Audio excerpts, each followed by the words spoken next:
Welcome to Modern Times, where history meets absurdity and gives birth to enlightenment. Today, we're diving headfirst into the murky waters of idioms. Did you know "all's well that ends well" once had a totally different meaning? Buckle up as we embark on an idiom immersion like no other.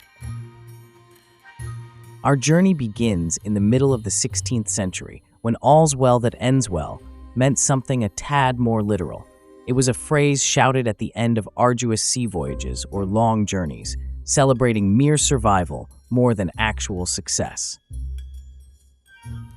Enter Shakespeare, the master of words, who decided that this phrase needed a dramatic makeover.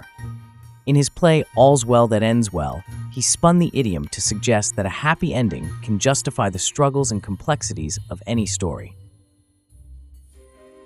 Fast forward to today, and "all's well that ends well" has evolved to suggest that results are more important than the process.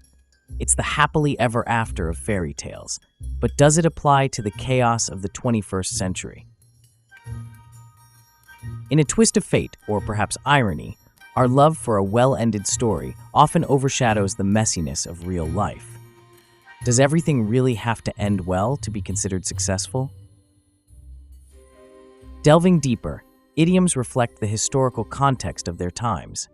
"All's well that ends well" has survived plagues, wars, and revolutions, changing its meaning with each era. What does the future hold for our idioms? As our world changes, will "all's well that ends well" morph again, perhaps to signify a successful journey to Mars or the creation of artificial intelligence? Idioms like "all's well that ends well" seep into our movies, books, and songs, shaping our perceptions and conversations. They're the cultural shorthand that packs centuries of wisdom or folly into a few words.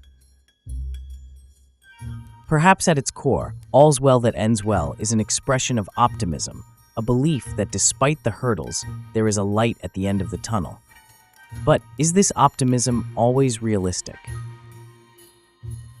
Philosophically speaking, "all's well that ends well" challenges us to reflect on the nature of endings. Are they just a convenient narrative closure, or do they hold deeper meanings in the stories of our lives?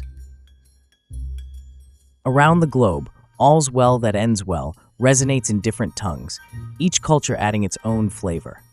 This universality underscores the shared human experience of longing for positive outcomes. As we've seen, "all's well that ends well" is more than just an idiom. It's a reflection of humanity's enduring hope and adaptability.